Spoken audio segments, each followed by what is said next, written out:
యేసయ్యకి మహిమ కలుగును గాక. అందరూ చెప్తాను గట్టిగా, హల్లెలూయా. దేవునికి మహిమ కలుగును గాక.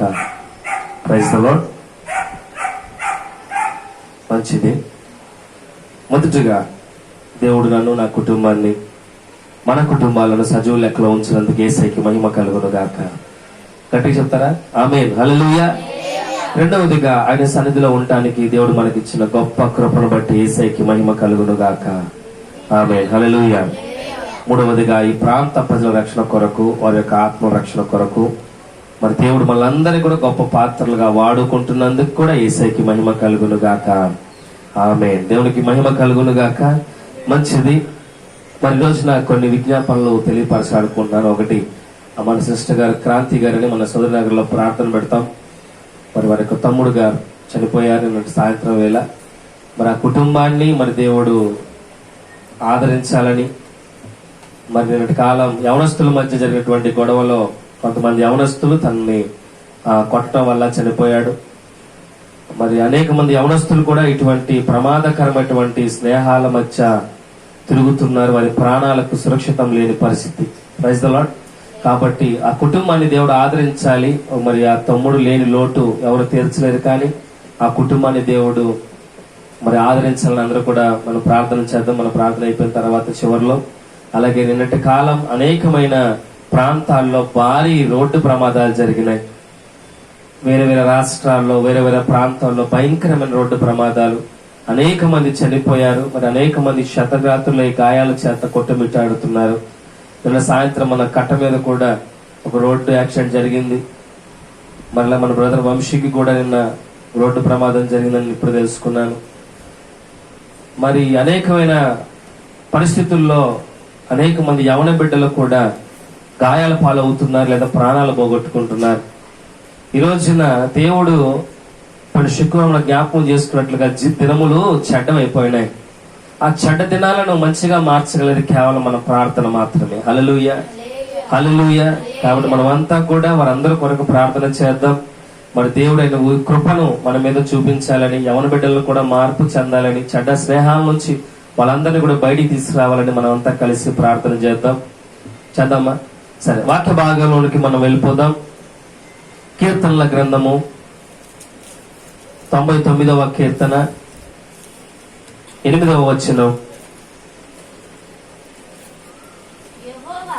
యెహోవా మా దేవా, నీవు వారికి ఉత్తరం ఇచ్చితివి, వారి క్రియలను బట్టి ప్రతీకారము చేయుచునే వారి విషయములో నీవు పాపము పరిహరించు దేవుడవైతివి. మన దేవుడైన యెహోవా పరిశుద్ధుడు. మన దేవుడైన యెహోవాను గణపరచుడి. ఆయన పరిశుద్ధ పర్వతం ఎదుట సాగిలపడుడి. ప్రభువా, నీ పాదాలకు వందనాలు తండ్రి. నీ కృపచేత నీ వాక్యాన్ని ప్రకటించబోతుండగా ఎలా ప్రకటిస్తే ఈ ప్రాంత ప్రజలకు అర్థమవుతుందో అటువంటి వాక్య శక్తిని, జ్ఞానము నాలో నింపి ప్రకటింప చేయమని, ఈ పనికిరాని పాత్రను పరిమళ వాసనగా వాడుకోమని, ఈ వాక్యం వింటున్న ప్రతి ఒక్కరు కూడా ఆలోచన కలిగి వారందరూ కూడా నీ యందు భయభక్తులు కలిగి నిలిచి ఉండే కృప అనుగ్రహించమని యేసు నామమున అడుగుచున్నాను తండ్రి. ఆమేన్. హల్లెలూయా, హల్లెలూయా. ఎప్పుడు కూడా వాక్య భాగాలకు వెళ్ళే ముందు మిమ్మల్ని ప్రశ్న అడుగుతాను. అవునా? ఈ రోజున వాక్యం చదివించిన తర్వాత అడుగుతున్నాను ప్రశ్న. ఈ రోజున మీకు దేవుడు ఎప్పుడన్నా ఉత్తరం ఇచ్చాడా? ఏ విషయంలోనూ ఉత్తరం ఇచ్చాడా? మీరు ఉత్తరం అంటే ఏంటి? మీకు లెటర్ రాసి పోస్ట్ బాక్స్ వేస్తాడా? కాదు. మనము చేసే ప్రార్థనకు దేవుడు జవాబిస్తాడు. హల్లెలూయా. అదే ఉత్తరం ఇవ్వట. ఇక్కడ మనం ఒక వాక్యం వేశాం. ఎలుగెత్తి నేను యెహోవాకు మొరపెట్టినప్పుడు ఆయన తన పరిశుద్ధ పర్వతము నుండి నాకు ఉత్తరం ఇచ్చును. హల్లెలూయా. ఈ రోజున అనేక మంది ప్రార్థనలు చేస్తున్నారు. అనేక మంది వారి యొక్క బాధను దేవుని సన్నిధిలో కుమ్మరిస్తున్నారు. కానీ వారందరికీ కూడా దేవుడు జవాబిస్తున్నాడా? చెప్పాలి. ఇటు చూడాలి. నాకు ఇస్తున్నాడా? లేదు కదా. ఎందుకని ఇవ్వటం లేదు అంటే ఇక్కడ వాక్యం సెలవిస్తుంది. 8వ వచనం నుంచి 2వ మాటలో, యెహోవా మా దేవా, నీవు వారికి ఉత్తరం ఇచ్చితివి, వారి క్రియను బట్టి ప్రతీకారము చేయుచునే. ఈ రోజున దేవుని యొద్ద నుంచి మనకి ఉత్తరము అంటే జవాబు రావట్లేదంటే అర్థం ఏంటంటే మన క్రియలు బాగోట్లేదు. ఆయన సన్నిధానంలో మన క్రియలు బాగోట్లేదు. ఎక్కడ? ఆయన ఎదుట. ఆయన మనల్ని ఒక సరిహద్దు ఏర్పాటు చేసి ఆ సరిహద్దులో మీరు చక్కగా జీవించండి, పరిశుద్ధంగా జీవించండి, నీతిమంతులుగా జీవించండి, చక్కగా జీవించండి దేవుడు చెప్తుంటే ఆ సరిహద్దు ప్రాంతంలో మనం ఆయనకు వ్యతిరేకంగా జీవిస్తున్నాము కాబట్టి మనకేం రావట్లా? జవాబు రావట్లా. హల్లెలూయా. ఆదాముని హవ్వ గారిని ఏదేను తోట అనే ఒక తోటలో సరిహద్దు ఏర్పాటు చేసి మీరు తోటలో ఉండి శుభ్రంగా తిని త్రాగి సంతోషంగా ఉండండి, ఈ జంతువులకి మీరే పేర్లు పెట్టండి, మీరే ఏదైనా తోటని ఏలుబడి చేయండి, మీరంతా చక్కగా ఫలించి అభివృద్ధి పొందండి అని చెప్పి దేవుడు ఆశీర్వదిస్తే దేవుడు జవాబు ప్రతిరోజు వచ్చి జవాబిస్తూ అంత మాట్లాడుతుంటే వీళ్ళు ఏం చేశారంటే సాతాను మాట విని తినొద్దన్న పండుని తిని దేవుని యొక్క జవాబును కోల్పోయారు. కోల్పోవటమే కాదు, ఆ ఏదేనో తోట నుంచి బయటికి గెంటి వేయబడ్డారు. Praise the Lord. ఏదేనో తోటలో సంతోషం ఉంది, సమాధానం ఉంది, ఆహారం ఉంది, ఆశీర్వాదం ఉంది, దేవునితో ముఖాముఖిగా మాట్లాడే తత్వం కూడా ఉంది. కానీ ఏదేనో ప్రాంతం నుంచి బయటికి వెళ్ళిపోయిన తర్వాత వారు చెమటోడ్చి నేలను వ్యవసాయం ద్వారా వారి కడుపు నింపుకోవాల్సిన పరిస్థితి. స్త్రీ చూస్తే, అమ్మమ్మ గారు చూస్తే ప్రసవ వేదన పడి బాధలు కొని తెచ్చుకున్న పరిస్థితి. అవునా? ఈ రోజున అయ్యా మేము దేవునికి మొరపెడుతున్నాము కానీ మాకు సమాధానం రావట్లా. మేము 4 వారాలు 5 వారాలు దేవునికి సమయం ఇచ్చాం కాబట్టి మాకు సమాధానం రావట్లా. 4 శుక్రవారాలు 3 శుక్రవారాలు ఉపవాసం ఉన్నాం కానీ మాకు సమాధానం రావట్లా. ఇదిగో ప్రతి ఆదివారం చర్చికి వెళ్తున్నాం కానీ మాకు సమాధానం రావట్లా. సంవత్సరాలు కూడా మేము దేవుడి సన్నిధిలో ఉంటున్నాం అనుకుంటున్నాం కాబట్టి మాకు సమాధానం రావట్లా. దేవుడు స్పష్టంగా చెప్తున్న మాట, మీ క్రియలు బాగోలేదు, మీ క్రియలను బట్టి నేను మీకు జవాబు ఇవ్వలేకపోతున్నాను. ఈ రోజున దేవుని ఎదుట మనం ఎలా ఉండాలంటే మన క్రియలు సరిగా ఉండాలి. Praise the lord. క్రియలు అంటే పనులు. దేవునికి స్తోత్రం. ఏమంటారు? పనులు. క్రియ అనగా పనులు. దేవుని ఎదుట మన పని, మనం చేసే పనులు ఎలా ఉండాలంటే చాలా జాగ్రత్తగా ఉండాలి, మంచిదనేట్టుగా ఉండాలి. తల్లిదండ్రులు ఎదుట పిల్లలు మంచి క్రియలు చేస్తున్నప్పుడు, మంచి పనులు చేస్తున్నప్పుడే ఆ తల్లిదండ్రులు వారిని ఏం చేస్తారంటే ప్రేమిస్తారు. Praise the lord. వాడు చెప్పిన మాట వినకుండా చెడ్డ పనులు చేస్తున్నప్పుడు తల్లిదండ్రులు ప్రేమిస్తారంటే ఎంత మాత్రం కూడా ప్రేమించరు. అసలు నువ్వు నా కడుపున పుట్టకపోతే బాగుండ్రా అని శపిస్తారు. Praise the lord. ఈ రోజున సర్వశక్తి గల దేవుడు కూడా ఇదే బాధపడుతున్నాడు. హల్లెలూయా. ఆది కాండంలో చూస్తే దేవుడు అంటాడు, నేను నరులను చేసినందుకు సంతాపపడుతున్నాను. ఎందుకంటే వీళ్ళేదో నా రూపంలో చక్కగా ఉంటారు కదా అనుకుంటే వీరి క్రియలు బాగోలేదు, వీరి ప్రవర్తన బాగోలేదు. కాబట్టి ఈ రోజున ప్రతి మనుషుడు కోరుకుంటాడు, దేవుడా నువ్వు ఉన్నావు కాబట్టి నువ్వు నాకు సహాయం చేస్తావు అందరూ అనుకుంటారు, కానీ వారి క్రియలు బాగోవటం లేదు. మందిరంలో మన ప్రవర్తన బాగుంటుంది, మందిరంలో మన ప్రార్థన బాగుంటుంది, మందిరంలో మన ఆలోచన బాగుంటుంది, మందిరంలో మన నేను కూడా మందిరం ఉన్నప్పుడు అది చేయాలి, ఇది చేయాలి, అలా కట్టాలి, ఇలా కట్టనుకుంటా. కానీ బయటికి వెళ్తే నా పరిస్థితులను ఏం చేస్తాయంటే కిందకి తొక్కేస్తాయి. Praise the lord. కనుకనే దేవుని యొక్క పరిచర్య చేయటానికి సాతానును నా చేతులు కట్టేసి నా కష్టార్జితమంతా తీసుకుపోయి అన్నిలు పాలు చేస్తున్నాడు. ఈ రోజున దేవుని సన్నిధిలో ఉంటున్న దేవుడు మనతో మాట్లాడే మాట, ఈ రోజున మిమ్మల్ని నేను ఏం చేస్తానంటే ఉత్తరం ఇస్తాను. ఈ రోజు కాక రేపైనా మిమ్మల్ని ఆదుకుంటాను. మిమ్మల్ని విడిచిపెట్టే దేవుణ్ణి అయితే కాదు, కానీ ఈ రోజున మీరేం చేయాలంటే మీ క్రియలను సరిచూసుకోవాలి, మీ ప్రవర్తన సరిచూసుకోవాలి, మీ ఆలోచన సరిచూసుకోవాలి. అలా సరిచూసుకుంటేనే ఈ రోజు కాకపోతే రేపటికైనా నువ్వు నన్ను కంప్లీట్ గా తెలుసుకుంటావు. హల్లెలూయా. దేవుడు ఎలా చేస్తాడంటే, ఈ రోజు సంతోషాన్ని నేను మొరపెడుతున్నా, ప్రభువా నాకు సహాయము చేయి, నా పాదం నుంచి విడుదల అనుగ్రహించని మొరపెట్టాను అనుకోండి, దేవుడు అనుకుంటాడు ఇదిగో సంతోష్ ఎల్బిఎస్ నగర్ నుంచి మొర పెడుతున్నాడు కాబట్టి నేను ఆ మొర ఆలకించాలి, తనకి సహాయం చేయాలి అనుకుంటాడు. ఈ మధ్యలో ఏదో ఒక సంఘటన ద్వారా, ఏదో ఒక క్రియ ద్వారా నేను ఏదైనా దేవునికి విరుద్ధమైనటువంటి కార్యాల్లో కనుక నేను వెళ్ళాను అనుకోండి, దేవుడు అనుకుంటాడు వీడు నాకు ప్రార్థన చేశాడు బాగానే ఉంది, కానీ ఇదిగో నేను చేయొద్దన్న పని మరలా చేస్తున్నాడు, నేను వెళ్ళొద్దన్న మార్గంలోకి వెళ్తున్నాడు, కాబట్టి వీడికి నేనేం చేస్తానంటే నేను ఇవ్వాలనుకున్నటువంటి దీవెన ఆశీర్వాదంలో కొంచెం కట్ చేస్తాడు. Praise the lord. అవునా కదా? స్కూల్లో మాస్టర్ గారు 100కు 100% బాగానే చెప్తాడు. అవునా కదా? నువ్వు ఎంత కరెక్ట్ గా ఎగ్జామ్ రాసినా నీ రైటింగ్ కోడికెలికినట్టు ఉందనుకో, నువ్వు రాసింది ఆయనకి అర్థం కాలేదనుకో, నీకు మార్కులు 100కు 100 వేస్తాడా? అది ఆన్సర్ కరెక్టే, కానీ అక్కడ ఏం బాగోలేదు, నీ రైటింగ్ బాగోలేదు. నువ్వు రాసింది కరెక్టే, కానీ రాసే విధానం బాగోలేదు. కాబట్టి ఏం చేస్తావు, నువ్వు ఎంత కరెక్ట్ రాసినా అది రైటింగ్ బాగోలేదు కాబట్టి, సరిగా అర్థమయ్యేటట్టుగా నువ్వు రాయలేదు కాబట్టి నీకు మార్కులు ఏం చేస్తాడు మాస్టర్ గారు, కట్ చేస్తారు. అదేంటి సార్, నేను అన్ని మార్కులు అన్ని ఎగ్జామ్స్ బాగానే రాశాను, నేను అన్నిటికీ కరెక్టే రాశాను సార్, కావాలంటే మీ ముందు నేను చదువుతాను చూస్తానని చెప్పి నువ్వు ఆయన ముందు పేపర్ అంతా చదివినాను అంటాడు. ఒరే బాబు, నువ్వు రాసింది నీకు తప్ప ఎవడికి అర్థం కావట్లేదు కాబట్టి, ఎవరికి అర్థం కావాలి, నీకు అర్థం అవ్వకూడదు, మాస్టర్ గారికి అర్థం అవ్వాలి. నువ్వు రాసింది నీ కోసం కాదు, ఎదుటి వాడు మార్కులు వేసేది నువ్వు నీకు వేసుకోవు కదా, మాస్టర్ గారు మార్కులు వేయాలి. కాబట్టి నువ్వు రాసింది ఎవరికి అర్థం అవ్వాలంటే నీకు పాఠాలు చెప్పిన మాస్టర్ గారికి అర్థం అవ్వాలి.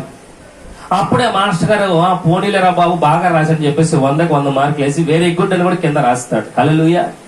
ఈ రోజున మనము కూడా అయ్యా నేను చర్చికి వెళ్తున్నాను కదా, నేను అంతా బాగానే చేస్తున్నాను కదా అంటే సరిపోదు. నీ ప్రవర్తన ఎవరికి అర్థం అవ్వాలి, దేవునికి అర్థం అవ్వాలి. హల్లెలూయా. దేవునికి నీ ప్రవర్తన, నువ్వు కరెక్ట్గా సండే చర్చికి వస్తున్నావు, శుక్రవారం చర్చికి వస్తున్నావు, సోమవారం చర్చికి వెళ్తున్నావు, బాగానే ఉంది, కానీ నీ ప్రవర్తన దేవునికి అర్థం కాకపోతే ఆయన కూడా ఏం చేస్తాడంటే నీకు రావాల్సిన దీవెనంతా కూడా కట్ చేసుకుంటా పోతాడు. Praise the lord. అందుకే దేవుడికి స్పష్టంగా మాట్లాడుతున్నాడు తెలుసా, యెహోవా మా దేవా, నీవు వారికి ఉత్తరం ఇచ్చితివి, వారి క్రియలను బట్టి ప్రతీకారము చేయుచునే. వారికి నువ్వు ఉత్తరం ఇస్తున్నావు, వారికి జవాబు ఇస్తున్నావు, అలాగే ఏం చేస్తున్నాడంట, వారి క్రియలకు ప్రతీకారం చేస్తూనే ఉన్నాడు దేవుడు. Praise the Lord. Hallelujah, hallelujah. వారి విషయంలో నీవు పాపమును పరిహరించు దేవుడవైతివి. అంటే వాళ్ళు పాపము చేస్తూనే దేవుని మొరపెడుతున్నారు, మొరపెడుతూనే పాపం చేస్తున్నారు. హల్లెలూయా. అదే మనం అనుకోండి, ఎవరు ఏదన్నా పొరపాటు చేస్తే వెంటనే ఏమనుకో, నువ్వు చచ్చిపోవాలరా, నువ్వు నాశనం అయిపోవాలని అని కోరుకుంటాం. అవునా కదా? ఏదో ఒక చిన్న విషయంలో, ఒక చిన్న మాటలో, అప్పటిదాకా కలిసి ఉండే ఆ రోడ్లో ఒక చిన్న మాట, ఆ నీళ్ళ ఇంతకుముందు పంపుల దగ్గర గొడవ అయ్యాయి తెలుసా మీకు? మీకు తెలియదులేండి, మాకు తెలిసింది. హల్లెలూయా. ఒకప్పుడు ఒక వీధికో 2 వీధులకో ఒకటే పంపు ఉండేది. ఆ పంపు దగ్గర సాయంత్రం అయితే ఉదయం అయితే బిందులతో గొడవలు పడి ఒక బిందె నీళ్ల కోసము ఆ కుటుంబం మొత్తాన్ని శపించేవాళ్ళు. ఒక బిందె నీళ్ల కోసము వాళ్ళందరూ చచ్చిపోవాలని కోరుకునేవాళ్ళు. ఒక బిందె నీళ్ల కోసము తలకలు బగలగొట్టుకునే వాళ్ళు ఒకప్పుడు. దేవుని మహాకృప వల్ల ఈ రోజు ఇంటింటికి పంపులు వచ్చి ఆ బాధ లేకుండా అయిపోయింది. దేవునికి మహిమ కలుగును గాక. హల్లెలూయా. ఈ రోజున మనము కూడా ఏం చేస్తున్నామంటే ఒక చిన్న విషయంలో కుటుంబాలను కోల్పోతున్నాం. ఒక చిన్న మనస్పర్ధ విషయంలో తల్లిదండ్రుల నుంచి బిడ్డలు దూరం అయిపోతున్నారు. హల్లెలూయా. తల్లిదండ్రులు ఏదో ఒక చిన్న మాట అంటే బిడ్డలు ఆత్మహత్యలు చేసుకుంటున్నారు. తల్లిదండ్రులు మన బాబు కోసం ఒక చిన్న మాట గద్దిస్తే ఇంట్లోంచి వెళ్ళిపోతున్నారు. హల్లెలూయా. కానీ దేవుడు అలా కోరుకునే దేవుడు కాదు. మనుషులైతే వెంటనే తీర్పు కోరుకుంటారు. అవునా కాదా? కానీ ఇక్కడ దేవుడు చెప్తున్నాడు, మీకు ఉత్తరం ఇస్తూనే, మీ పాపములకు పరిహారము చేస్తూనే మిమ్మల్ని నేను ఆశీర్వదిస్తున్నాను. హల్లెలూయా. మనుషులు ఆలోచన ప్రకారం ఉండేవాడు కాదు దేవుడు. అందుకే బైబిల్లో ఒక మాట ఉంటుంది, మనుషుల ఆలోచనలు వేరు, దేవుడి ఆలోచనలు వేరు. హల్లెలూయా. మనుషులు వెంటనే కోరుకుంటారు. మనుషులు ఒక చిన్న ఇటు నీళ్లు గనక ఆ గుమ్మం వైపు వెళ్తే నువ్వు నాశనం అయిపోను, మీ కుటుంబం నాశనం అయిపోను, నీ మురికిళ్ళను మా గుమ్మం ముందుకు వచ్చినాయి, నువ్వు ఎప్పుడు పోతావో, నువ్వు ఎప్పుడు నీ ఇల్లు ఎలా కోరుకుంటావో నా ఖాతా. ఏది ఆ గుమ్మలో నీళ్ళు ఈ గుమ్మలోకి వస్తే గొడవ పడే దౌర్భాగ్య దినాలు ఈరోజు మనం చూస్తున్నాం. మనం అనుకుంటే మనము చేసిన పాపాలను బట్టి ఏ రోజో మనం నశించిపోవాలి. హల్లెలూయా. దేవుడు ఆదాము గారిని చేసినప్పుడు పరిశుద్ధంగా చేశాడు. ఆదాము గారికి శిక్షణ ఇచ్చేటప్పుడు పరిశుద్ధంగా ఇచ్చాడు. ఆయన నోటికి బూతులు నేర్పించలా, ఆయన చేతికి పాపము నేర్పించలా, ఆయనకి ఇటువంటి దుర్మార్గ క్రియలు నేర్పించలా. ఎవరు నేర్పించారంటే ఆ ఏదేను తోటలో ఉన్న ఒక సర్పం నేర్పించింది. హల్లెలూయా. ఆ సర్పము వల్లనే ఆదాము అవ్వలు పాపము చేసి ఘోర శాపాన్ని ప్రపంచానికి తీసుకొచ్చారు. హల్లెలూయా. ఈ రోజున మనము కూడా దేవుడు తల్లి గర్భంలో నుంచి మనల్ని పరిశుద్ధులుగా తీసుకొచ్చాడు భూమి మీదకి. కడుపులో ఉన్నప్పుడే నువ్వు ఒక దొంగవు కాదు. తల్లి గర్భంలో ఉన్నప్పుడే నువ్వు ఒక వ్యభిచారివి కాదు. తల్లి గర్భంలో ఉన్నప్పుడే నువ్వు బూతులు తిట్టే మనిషివి కాదు. కానీ నీకు ఎవరు నేర్పించారు? భూమి మీదకి వచ్చినది ఈ లోకం నేర్పించింది, ఈ లోకపు దురాత్మలు నేర్పించాయి. అందుకే దేవుడు చాలిప్పుడయ్యో నా బిడ్డలారా, పాపం మీది కాదు. ఆదాము అవని చెప్పించాడు. ఫస్ట్ ఏమని తెలుసా? చెప్పించడానికి ముందు ఇదిగో ఈ తోట ఫలములన్నిటి మీరు తినండి, కానీ తినొద్దన్న ఆ ఫలము గనక తింటే మీరు వెంటనే చచ్చిపోతారు అని ముందుగానే చెప్పాడు. కానీ వాళ్ళు తిన్నారు, చచ్చిపోయారా? దేవుడు చంపేశాడా? హెచ్చరించాడు ఫస్ట్ ఏమని? ఈ ఫలాలన్నీ కూడా మీరు ఫ్రీగా తినొచ్చు, కానీ ఇగో ఆ తోట మధ్యలో ఉన్న చెట్టు ఫలం మాత్రం మీరు తినొద్దు, తినని వెంటనే మీరు ఖచ్చితంగా చచ్చిపోతారని దేవుడు బైబిల్లో రాశాడు. అలాగే వాగ్దానం చేయాలి చెప్పాడు, హెచ్చరించాడు. వాళ్ళు అయినా తిన్నారు, కానీ దేవుడు చంపేలేదే. ఎందుకంటే అయ్యో నా బిడ్డలారా, ఒక సర్పం మాటలు విని నేను చేయొద్దన్న పని మీరు చేశారు, కానీ మిమ్మల్ని నేను చంపను, మిమ్మల్ని విడిచిపెట్టను కాబట్టి. కానీ మీరు చేసిన పాపానికి పరిహారం ఇవ్వాలి కాబట్టి, మీ తప్పు మీరు తెలుసుకోవాలి కాబట్టి, ఇదిగో ఏదేనో తోట నుంచి బయటికి వెళ్ళిపోండి, మీరు కష్టపడండి, కానీ మీకు నేను తోడుగా ఉంటాను. హల్లెలూయా. తోడుగా ఉన్నాడా లేడా? ఆదాముకి హవ్వమ్మకి తోడుగా ఉండి ఇద్దరు బిడ్డలకు అంటారు దేవుడు కృపనిచ్చాడు. హల్లెలూయా. హవ్వమ్మ అంటుంది అంత పాపం చేసిన యెహోవా దయ వల్ల నేను ఒక మనుషుని సంపాదించుకున్నాను. ప్రైజ్ ది లార్డ్ ప్రార్థన చేసింది. కయ్యూనికి హేబేలుకి దేవుడు అంటే గొప్ప ప్రేమ. అందుకే హేబేలు శ్రేష్టమైన బలిచ్చాడు, కయ్యూనేమో దొంగరపనిచ్చాడు. అంటే దేవుడు తోడుగా ఉన్నాడా లేదా? ఉన్నాడు. ఈ రోజున మనం ఎన్ని పాపములు చేసినా దేవుడు మనతోనే ఉన్నాడు, కానీ కంప్లీట్ గా ఆయన కృపను మనం పొందుకోలేకపోతున్నాం. కంప్లీట్ గా ఆయన దీవెన మనం పొందుకోలేకపోతున్నాం. కంప్లీట్ గా ఆయన ఒక ఆశీర్వాదం మన కుటుంబాలు పొందుకోలేకపోతున్నాం. అంటే ఎక్కడో మన క్రియలు ఆయనకు వ్యతిరేకంగా ఉన్నాయి. అవునా కాదా? అవునా కాదా? ఆయన అంటున్నాడు, అడుగుడి మీకు ఇవ్వబడును, మీరు అడగండి మీకు వెంటనే నేను ఇస్తానికి సిద్ధంగా ఉన్నాను. హల్లెలూయా. పాట ఉంటుంది కదా, ప్రార్థించిన వెంటనే రక్షించే నీ హస్తము. ఏంటంట? ప్రార్థించిన వెంటనే రక్షించే ఆయన హస్తము, ప్రార్థించిన వెంటనే మనకు ఉత్తరం ఇచ్చే ఆయన కృప. బైబిల్లో ఒక మాట ఉంటుంది, యెషయా గ్రంథం 59 అనుకుంటా, ఒక్కసారి చదువుదామా? యెషయా గ్రంథం 59 కరెక్టే. 59 మొదటి వచనం, రక్షింప నేరక ఉండునట్లు యెహోవా హస్తము క్రొచ్చ కాలేదు, విననేరక ఉండునట్లు ఆయన చెవులు మందము కాలేదు. మీ దోషములు మీకును మీ దేవునికి అడ్డముగా వచ్చెను, మీ పాపములు ఆయన ముఖమును మీకు మరుగుపరిచెను కనుక ఆయన ఆలకించకున్నాడు. బా, దేవుడు సమాధానం ఇచ్చేశాడండి. ఆయన అంటున్నాడు, మిమ్మల్ని రక్షించనేరక ఉన్నట్లు నా చేతులేవి చిన్నగా అయిపోలేదు, విననేరక ఉండటానికి నా చెవులు మందం కాలేదు, మీ ప్రార్థన నేను చక్కగా వింటున్నా, మిమ్మల్ని రక్షించటానికి నా హస్తం మీకు ఎప్పుడు తోడుగానే ఉంటుంది. అయితే మీ దోషములు మీకును మీ దేవునికి అడ్డముగా వచ్చాయి. మన దోషములు దేవుని కృప మనకి రాకుండా మధ్య అడ్డుగోడగా ఉన్నాయంట. మన పాపములు ఆయన ముఖమును మనకు కనపడకుండా చేస్తున్నాయి. హల్లెలూయా.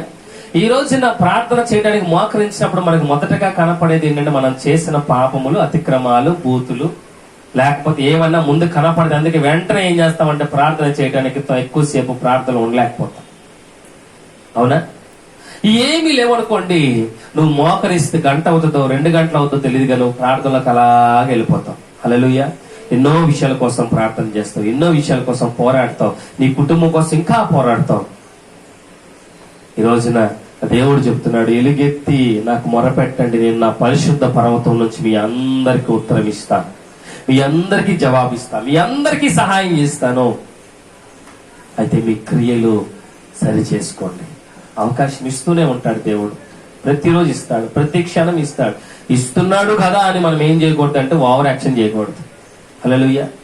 అప్పుడు ఏం చేస్తాడంటే మొత్తానికి బయటికి పంపించేస్తాడు. హల్లెలూయా. నాకు ఒక్కోసారి అనిపిస్తుంది దేవుని సన్నిధిలో, ప్రభువా నేనేమో ఓవర్ చేస్తున్నానా,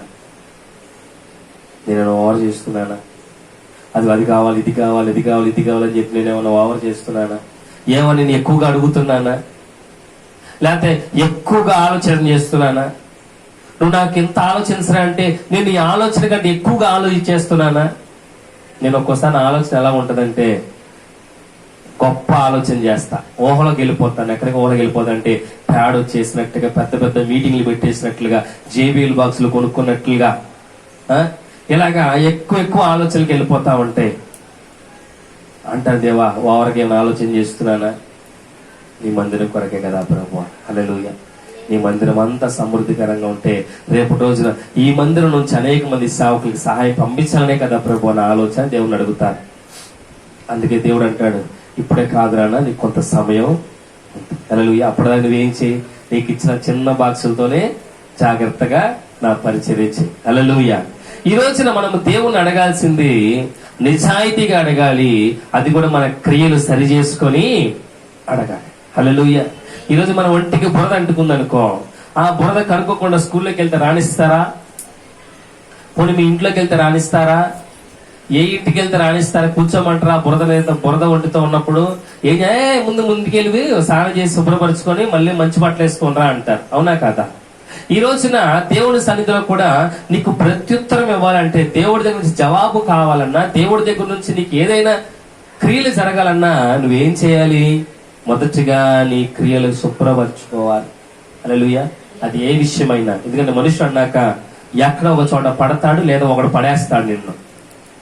ఖచ్చితంగా దేవుని బిడ్డలతో పాటు సాతానుగాడు ఎప్పుడు సంచారం చేస్తాడు. నువ్వు ఎక్కడ బలహీనుడువో అక్కడ నిన్ను పడేస్తాడు. Praise the Lord. నువ్వు దేవునిలో ఎదగాలని ఎంతగానో ప్రయత్నం చేస్తావు, కానీ బయటికి వెళ్ళినప్పుడు సాతానికి ఏది బలహీనతో అది కళ్ళ ముందు తీసుకొచ్చి నిన్ను ఆకర్షిస్తాడు. నీకు తెలియకుండానే నీ దేహాన్ని, నీ ఆత్మను కూడా సాతానికి అప్పగిచ్చేస్తాం. హల్లెలూయా. మరలా ఇంటికి వచ్చి ఏం ప్రార్థన చేస్తామంటే, ప్రభువా నాకు సమాధానం రాలా, నాకు జవాబు రాలా, ఏంటయ్యా నన్ను వదిలేసావా, మౌనంగా ఉన్నావా, నేనంటే నీకు ఇష్టం లేదా, ఇట్లాంటి డైలాగులు వేస్తారు. దేవుని సన్నిధికి రాకుండా, దేవుని ఎదుట మోకరించకుండా, దేవుని దగ్గర నువ్వు జవాబు పొందుకోకుండా నువ్వు పైకి ఎంత నటించినా కానీ దేవుని దృష్టిలో అది నీకు zero, no use. Praise the Lord. Hallelujah. నేను కొన్ని సంఘాలకి వెళ్ళినప్పుడు కొంతమంది కొంచెం పెద్ద వయసు కలిగిన వాళ్ళు ఏం చేస్తారంటే, మా దగ్గరికి వచ్చి, అయ్యా మీరు ఆ చక్కని వాక్యం చెప్పారు, బాగా వాక్యం చెప్పారయ్యా, బాగా సూపర్ వాక్యం చెప్పారయ్యా, అసలు మీరు చెప్తుంటే దేవుని ఆత్మ వాళ్ళకి వచ్చేసి మమ్మల్ని ఇది చేసేసిందయ్యా, ఇట్టా చెప్తారు. నాకు కూడా చెప్పారు.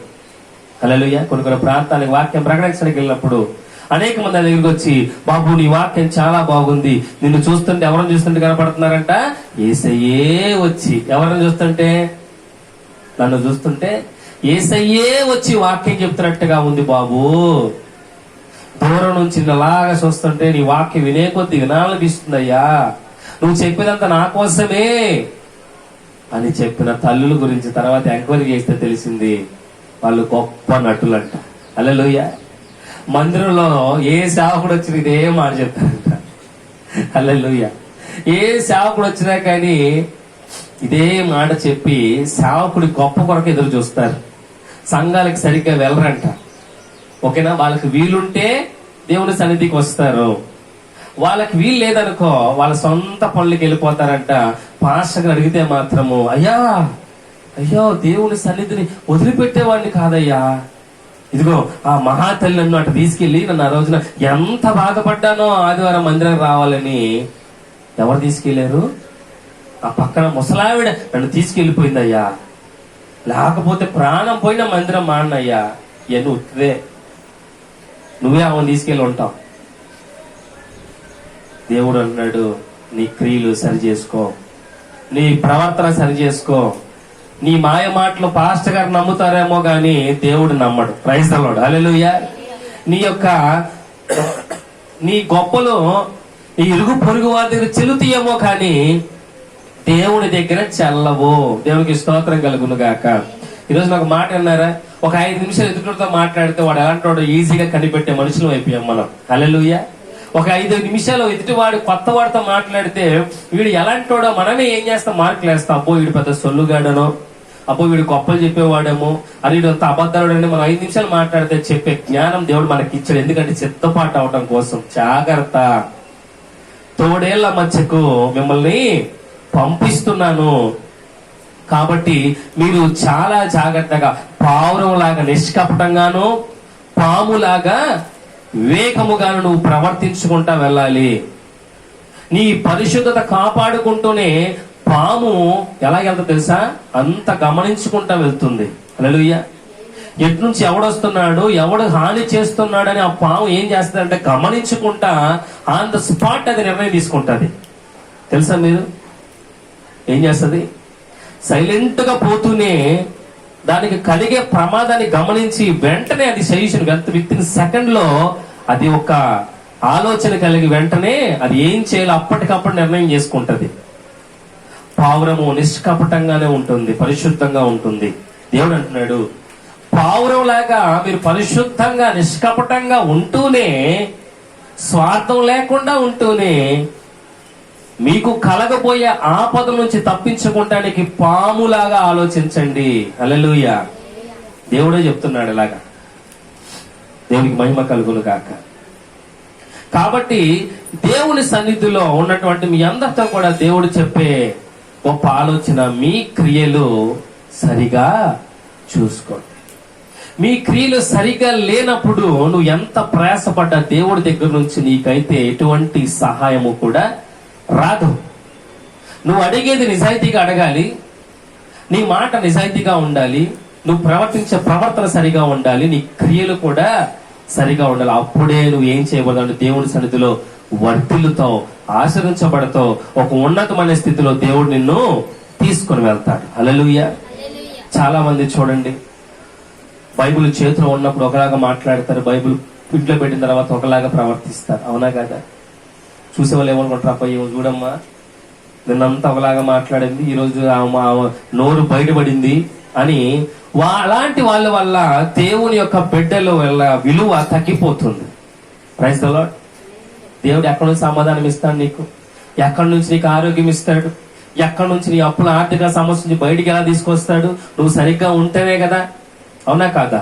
2 విషయాలు మనకు ఆలస్యం జరుగుతుంది. దేవుడి దగ్గర నుంచి జవాబు రావడానికి 2 విషయాలు. నెంబర్ 1, దేవుడు కూడా పరీక్షిస్తాడు. జాగ్రత్త. హల్లెలూయా. నువ్వు దేవుని సన్నిధిలో ఎంత నమ్మకంగా ఉంటావో దేవుడు కూడా నిన్ను అంతగానే పరీక్షిస్తూనే ఉంటాడు. పరీక్షించి నీకు ఇవ్వాలనుకున్న దానికంటే ఎక్కువగానే దేవుడు నీకు జవాబు ఇస్తాడు. Praise the Lord. హల్లెలూయా. ఇది దేవుని సన్నిధిలో నమ్మకంగా ఉంటూ ప్రవర్తన కాపాడుకొని దేవుని సన్నిధిలో ఆయన యొక్క క్రమం తప్పకుండా దేవుని సన్నిధికి వెళ్ళి ఆయన పాదాల చెంత మొరపెట్టుకుంటూ నమ్మకంగా ఉండే వాళ్ళకు ఇది బైబిల్ ఉంటుంది, ఆలస్యంలో ఆశీర్వాదం చూద్దువుగాక అని. హల్లెలూయా. ఇది దేవుని దగ్గర నుంచి నీకు జవాబు రావట్లేదంటే నువ్వు నిరుత్సాహపడకూడదు. నువ్వు నిరుత్సాహపడక నువ్వు ఏం చేయాలంటే ఓపిక కలిగి ప్రార్థనలో, సహవాసములో, ప్రతి విషయంలో కూడా నువ్వు ఓపిక కలిగి జాగ్రత్తగా నమ్మకంగా ఉంటే దేవుడు నీకు ఆలస్యంలో ఏమిస్తాడంట, గొప్ప ఆశీర్వాదం ఇస్తాడు. హల్లెలూయా. హల్లెలూయా. దానికి ఒక ఎగ్జాంపుల్ చెప్తాను. యేసుప్రభు వారు కొండ మీద ప్రసంగం చేస్తున్నప్పుడు అందరూ పొలోమని చేతులు ఒప్పుకుంటూ వెళ్ళిపోతే అక్కడ ఆహారం లేదు. ఎవరి దగ్గర ఆహారం ఉందంటే 2 బిడ్డల దగ్గరే ఉంది. ఒక 5 రొట్టెలు 2 చిన్న చేపలు. దేవుడు అన్నాడు, అవి మాకు ఇస్తారా? అన్నప్పుడు పిల్లన లేదయ్యా మా ఇద్దరు తెచ్చుకున్నాం, మేమిద్దరం తింటే సార్లే, వాళ్ళు మాకు ఇడిపోతే పోతే అనలా, వేసి అడంగానే ఇచ్చేసారు. ఇచ్చినందుకు ఏం పొందుకున్నారంటే కొంత సమయం వరకు వీరు ఆకలితో ఉన్నారు. దేవుడు ఆశీర్వదించి మొదటగా అటు పంపించాడు, మొదటగా ఇటు పంపించాడు, మొదటగా ఇటు పంపించాడు, మొదటగా ఇటు పంపించాడు. కానీ ఎదురుగున్న పిల్లలు మాత్రం అలాగే ఏసైకి చూస్తున్నారు. హల్లెలూయా. ఎందుకంటే మమ్మల్ని నిన్ను చూస్తేనే మాకు కడుపు నిండిపోతుంది ప్రభువా, మాకున్నది మీకు అర్పించాం, నీ చిత్తం అనుకున్నారు. దేవుడు దూరంలో ఉన్నటువంటి వాళ్ళందరికీ కూడా ఆహారం పంపించాడు, అందరికి ఆహారం పంపించాడు. తర్వాత ఎదురుగా ఉన్నటువంటి ఆహారం ఇచ్చిన వాళ్ళకి ఆలస్యం అయిపోయింది. దేవుడు ఏం చేశాడు? ఇచ్చిన 5 రొట్టెలు 2 చేపలతో పాటు మరికొన్ని కంపలు కూడా వాళ్ళతో పాటు ఇంటికి పంపించాడు. హల్లెలూయా, హల్లెలూయా. ఈ రోజున మనము కూడా దేవునికి అర్పించుకోవాలి. ఎలాంటి అర్పణ? ఈ అర్పణ అనేసరికి నాకు భయం వేస్తుంది చెప్పాలంటే. అర్పణ అంటే ఇవ్వటం అంటే అందరూ డబ్బు గురించే మాట్లాడదాం అనుకుంటారు, కానీ ఇక్కడ ఆయన ఇంపార్టెన్స్ డబ్బుకి ఇవ్వటం లేదు, నీ సమయము దేవునికి ఇవ్వాలి. హల్లెలూయా. నీ అర్పణ దేవునికి ఇవ్వాలి, నీ ప్రార్థన దేవునికి అర్పించాలి, నీ విలువైనటువంటి సమయము దేవునికి అర్పించాలి. హల్లెలూయా. నీ విరిగి నలిగిపోయి పాడైపోయిన నీ హృదయాన్ని దేవునికి అర్పించిన రోజున నువ్వు ఆలస్యంలో ఏం చూస్తావు? ఆశీర్వాదం చూస్తావు. Praise the Lord. Hallelujah, hallelujah. ఇది దేవుని యందు నమ్మకత్వం కలిగినటువంటి ప్రజలకు కలిగే ఆశీర్వాదం. హల్లెలూయా. రెండవది, దేవుని దగ్గర నుంచి జవాబు ఎందుకు ఆలస్యం అవుతుంది అంటే, మొదటిది దేవుని పరీక్ష మూలంగా ఆలస్యం అవుతుంది. ఇక రెండవది ఎందుకు ఆలస్యం అవుతుంది జవాబు దేవుని దగ్గర అంటే, నీ క్రియలు బాగోకపోతే ఆలస్యం అవుతుంది. హల్లెలూయా. నీ క్రియలు సరిగా బాగోకపోతే దేవుడు వాయిదా వేస్తూ ఉంటాడు. ఈ ఆదివారము నువ్వు దేవుని సన్నిధిలో సరిగా నడుచుకోలేదు. దేవుడు అంటాడు, ఈ వారంలో నువ్వు సరిగ్గా దేవుని సన్నిధిలో నువ్వు సరిగ్గా ఉండలేకపోయావు, నీ మనసంతా పాడైపోయింది, నువ్వు దేవుని సన్నిధిలో ఇష్టంగా లేవు, ఇష్టంగా రాలేదు, కాబట్టి నీకు నెక్స్ట్ వారానికి వాయిదా వేస్తాడు, నెక్స్ట్ ప్రార్థనకు వాయిదా వేస్తాడు. నువ్వు నెక్స్ట్ ప్రార్థన కూడా ఏదో మూకమ్మడిగా వచ్చి అలా కూర్చెళ్ళిపోయావు అనుకో, మరలా నెక్స్ట్ ఆదివారానికి వాయిదా వేస్తాడు. నువ్వు ఎప్పుడైతే మనస్ఫూర్తిగా దేవుని సన్నిధికి వచ్చి నీ క్రియలంతా కూడా సరి చేసుకొని వచ్చి మందిరంలో కూర్చొని సరి చేసుకుంటావో, దేవుడు అప్పుడు ఆకాశ వాకిళ్ళిపోయి నీకు పట్టజాలంత విస్తారమైనటువంటి దీవెనలు కుమ్మరిస్తాడు. హల్లెలూయా. ఇది రెండవ కారణం. మొదటి కారణం ఏంటి? దేవుని పరీక్ష. రెండవ కారణం నీ క్రియలు సరిగ్గా బాగోపోవటం వల్ల. నువ్వు సోమవారం నుంచి శనివారం దాకా నీ ఇష్టానుసారంగా క్రియలు చేసుకొని ఆదివారం హల్లెలూయా స్తోత్రం అన్నంత మాత్రం దేవుడు నీకు జవాబు ఇస్తాను అనుకుంటున్నావా? అది నీ ఎర్రితనం, నీ పిచ్చితనమే. Praise the Lord. నువ్వు తెల్ల బట్టలు కట్టుకొని ఆదివారం పూట వచ్చి నువ్వు ఎంత నటించిన దేవుని సన్నిధిలో దేవుడైతే ఒప్పుకోడు. మనుషులకి తెలియకపోవచ్చు, దేవుడిని నువ్వు మైమరిస్తావా? లేవు కదా. అందుకే నీకేమవుతుంది, ఈ వారం నుంచి నెక్స్ట్ ప్రార్థనకి నీ ఆశీర్వాదం షిఫ్ట్ అవుతుంది. నువ్వు అప్పటికి కూడా అలాగే వచ్చావు అనుకో, నీకు అలాగలా కాల వ్యాపారంలో వెళ్ళిపోతావు తప్ప నువ్వు ఎప్పుడూ కూడా దేవుని సన్నిధిలో ఆ యొక్క దీవెన పొందుకోలేవు. హల్లెలూయా. కాబట్టి దేవుడు అన్నాడు, వేషధారులారా నా యొద్ద నుంచి తొలగిపోండి, ఓ నటించే సంగమా నా యొద్ద నుంచి తొలగిపోండి. హల్లెలూయా. ఓ సర్ప సంతానమా నా యొద్ద నుంచి తొలగిపోండి. ఉగ్రత దినమందు మిమ్మల్ని కాపాడేవాడు ఎవడు అని దేవుడు ప్రశ్న వేస్తున్నాడు. ఎవరికి? పెద్ద పెద్ద యాజకులకి ప్రశ్న వేస్తున్నాడు యేసు ప్రభువు వారు. మరి అలాంటి పెద్ద పెద్ద యాజకులుగా ప్రశ్న వేస్తే ఈ రోజున విశ్వాసులమైన మనకి ప్రశ్న వేస్తాడు లేదా? కాబట్టి ఈ రోజు మనం నేర్చుకోవాల్సిన ఒకటి, ఆదివారం మనం ఇందా చదువుకున్నాం కదా కీర్తనల భాగం, ఒక్కసారి తీయండమ్మా, చదివించిన ముగిస్తాను. కీర్తన 42వ అధ్యాయము 2వ వచనం. 42వ అధ్యాయం 2వ వచనం కీర్తనలో, నా ప్రాణము దేవుని కొరకు తృష్ణగొనుచున్నది, జీవము గల దేవుని కొరకు తృష్ణగొనుచున్నది. దేవుని సన్నిధికి నేను ఎప్పుడు వచ్చేదను? ఆయన సన్నిధి నేను ఎప్పుడు కనబడేదను? హల్లెలూయా. ఏంటంట చెప్పాలి, దేవుని సన్నిధికి నేను ఎప్పుడు వచ్చేదను, ఆయన సన్నిధి నేను ఎప్పుడు కనబడాలి. దేవుని సన్నిధిలో దేవుడు నా కొరకు అదిగో ఆ మేడ మీద ఎదురు చూస్తున్నాడే. నేను ఎప్పుడు కూడా 3 అనౌన్స్మెంట్లు చేస్తాను. ప్రార్థనకు ముందు ఎర్లీగా వస్తే 3 సార్లు అనౌన్స్మెంట్ చేస్తాను. ఏమని చేస్తాను సార్? పరిశుద్ధుడైన యేసుక్రీస్తు నామములో ఈ ప్రాంత ప్రజలకు, దేవుని బిడ్డలందరికీ కూడా వందనాలు. దేవుడు మనకి ఇచ్చిన ప్రేమను బట్టి మిమ్మల్ని అందరినీ కూడా ప్రేమపూర్వకంగా దేవుని సన్నిధికి ఆహ్వానం తెలియజేస్తున్నాను. మరి యొక్క శుక్రవారం విజ్ఞాపన ప్రార్థనను, ఆదివారము పునరుద్ధాన కూడిక మిమ్మల్ని అందరినీ కూడా ప్రేమపూర్వకంగా ఆహ్వానం చేస్తున్నాం. కాబట్టి మీరు ఈ ప్రాంత ప్రజలు, దేవుని బిడ్డలు, మీ పనులన్నీ కూడా త్వరగా ముగించుకొని దేవుని సన్నిధికి రండి రండి రండి అని 3 సార్లు ఎలుగెత్తి కేకలు పెడతాను. ఇక్కడ అనౌన్స్మెంట్ చేస్తాను. హల్లెలూయా. ఇక్కడ ఎంత కేకలు పెడుతుంటే జనాలకి ఏమి లేదు, చలనం లేదు. పరిశుద్ధ గ్రంథంలో కొరాహు కుమారులు, గొప్ప వాళ్ళు, యాజకుల కుమారులు, వాళ్ళంతా కూడా కొరాహు దేవుని భక్తుడు, ఆయన కుమారులు మొరపెడుతున్నారు. ఏం తెలుసా? ఏమని? దేవుని సన్నిధికి నేను ఎప్పుడు వచ్చేదనయ్యా, ఆయన సన్నిధిలో నేను ఎప్పుడు కనపడతాను, ఎప్పుడెప్పుడు దేవుని సన్నిధికి వెళ్ళాల్సి వచ్చిందో, ఎప్పుడు వెళ్దామా అని ఎదురు చూస్తారంట. హల్లెలూయా. దేవునికి స్తోత్రం కలుగును గాక. అది దేవుని యందు విశ్వాసం కలిగి అలాంటి వాళ్ళకంటే దేవుడు ఏం చేస్తాడంట? వెంటనే ఉత్తరం ఇస్తాడు, వెంటనే ఉత్తరం ఇస్తాడు. హల్లెలూయా. అబ్రహాము దేవుని విశ్వాసం కలిగి ఉన్నాడు. ఆయన దేవుని నమ్మిక, ఆ నమ్మకం ఆయన నీతికి ఎంచబడింది. దేవునితో ముఖాముఖిగా మాట్లాడాడు అబ్రహాము. హల్లెలూయా. మోషే కూడా దేవుని విశ్వాసం కలిగి నమ్మకత్వంగా నటించకుండా బతికాడు. మోసేతో కూడా దేవుడు ముఖాముఖిగా మాట్లాడాడు. దేవుడికి స్తోత్రం కలుగును గాక. నోవాహు దేవుని నమ్మకం ఉంచాడు. దేవుడితో ఆయన ముఖాముఖిగా నోవాహు మాట్లాడాడు. ప్రవక్తలు దేవుని యందు విశ్వాసం ఉంచారు, నటించకుండా బతికారు, వారి క్రియలు సరి చేసుకున్నారు. కాబట్టి దేవుడితో ముఖాముఖిగా మాట్లాడారు. ఈ రోజున జనాలకి దేవుడితో పని లేదు. అవునా? దేవుడితో పని ఉందా? అయ్యో మనం మంచిగా ప్రవర్తిస్తే దేవుడు మనతో మాట్లాడతాడేమో అని లేదు. హల్లెలూయా. ఎవరో చెప్తారు, నేను చెప్పింది చెప్పినట్టుగా జరిగిపోతుంటే వాడి దగ్గర క్లీవులు కడతారు. హల్లెలూయా. అవునా కాదా? ఇదిగో నేను ప్రార్థన చేస్తే మీ ఒంట్లో ఉన్న దుష్టశక్తి పోతే, ఇగో దేవుడు నాతో మాట్లాడుతున్నాడంటే వాడి దగ్గరికి పరిగెడతారు. అవునా కాదా?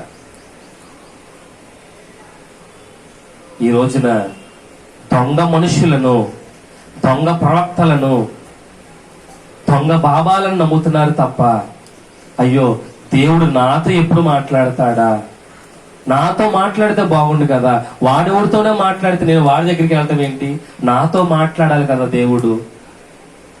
దేవుడు కోరుకుంటున్నాడు, నీ క్రియలు సరిగా ఉంటే, నీ ప్రవర్తన సరిగా ఉంటే నేను నీతో మాట్లాడతా. హల్లెలూయా. ఎవరెక్కడి దగ్గర నువ్వు పారిపోవాల్సిన అవసరంలా, ఎవరెవరి దగ్గరికి నువ్వు వెళ్ళాల్సిన అవసరం, నేనే నీ దగ్గరికి వస్తా, నేనే నీతో మాట్లాడతా. అలా నేనే నీతో మాట్లాడాలంటే నీ క్రియలు సరి చేసుకో. హల్లెలూయా. నీ ప్రవర్తన సరి చేసుకో. నువ్వు ఎక్కడికి పరిగెట్టబాక. నేను ఎవరి దగ్గర నీ సమాధానం చెప్పను, నేను నీతోనే మాట్లాడతా. తన తండ్రి తన బిడ్డలతోనే మాట్లాడతాడు. అవునా? పక్కింటి వాళ్ళ పిల్లలు పిలిచి, అరే మా అమ్మాయికి చెప్పు ఈ పని చేయమని అని చెప్తాడా? చెప్తాడా? తన బిడ్డలతో తన తండ్రే మాట్లాడతాడు. తన బిడ్డలకు కావాల్సిన తన తండ్రే కొనిస్తాడు. ఈ రోజున కూడా సర్వశక్తిగల దేవుడు మాట్లాడేది, నేను నీతోనే మాట్లాడాలనుకుంటున్నా, నీకే నేను చేయాల్సింది చెప్తాను, నేను నిన్నే ఆశీర్వదిస్తాను తప్ప ఎవడొంట్లోకో రాను, ఎవడొంట్లోనో నీతో మాట్లాడను. హల్లెలూయా. అలా వెళ్ళి ఎవడన్నా చెప్తే వాడి ఒంట్లో ఉంది దేవుడి ఆత్మ కాదు, దెయ్యపు ఆత్మ. మిమ్మల్ని దేవుని దగ్గర దూరం చేయడానికి ఆ దెయ్యం వాళ్ళలో దూరి నేనే దేవుణ్ణి అంటది. హల్లెలూయా. నువ్వే పిచ్చిదానిలోకి వెళ్ళిపోతావు. అప్పుడు అనాలి, ఏమ్మా, ఏ నాన్న, దేవుడా నాలోకే రావచ్చు కదా, నువ్వు సరిగ్గా లేవుగా, కాబట్టి ఎందుకు మాట్లాడతాడు. హల్లెలూయా. ఈరోజు మన దేవుణ్ణి అడగాలి, ప్రభువా నాలోకి రండి ప్రభువా అని అంటున్నాడు. మీ హృదయం అనే తలుపు వద్ద నుంచొని తట్టుచూనే ఉన్నాను తల్లి, నువ్వు ఈ తలుపు తీయవు గాని, అవునా, సోది చెప్పే వాళ్ళకి తలుపు తీస్తావు, దెయ్యాలతో మాట్లాడే వాళ్ళకి తలుపు తీసి, మా అమ్మమ్మ నాతో మాట్లాడితే అడుగుతావు. సోదరులు వాళ్ళకు 50 ఇస్తే వాళ్ళ నోటుకు వచ్చి చెప్తారు, వాళ్ళకి తలుపులు తీస్తాం తప్ప దేవునికి తలుపు తీయలేకపోతున్నాం మనం. ఇదే దౌర్భాగ్యం మన జీవితంలో ఉన్నది. మన దేశానికి ఉన్న దౌర్భాగ్యం అంటే సత్యాన్ని మనము తెలుసుకోము కానీ అసత్యాన్నే ఎక్కువగా నమ్ముతాం. హల్లెలూయా. హల్లెలూయా. ఈ రోజున సర్వశక్తిగల దేవుడు మాట్లాడుతున్నాడు, నేను నీకు ఉత్తరం ఇస్తా, నీ ప్రార్థన నేను జవాబిస్తా, నీ కుటుంబాల శ్రమల నుంచి విడిపిస్తా. అయితే ఒకటి, నీ క్రియలు సరిగా లేవు కాబట్టే నీకు రావాల్సిన ఆశీర్వాదము, దీవెన అంతా కూడా ఆలస్యం అవుతుంది, నిదానం అయిపోతుంది. Praise the lord. మన మొబైల్ కి ఒక ఛార్జర్ కొన్నాం,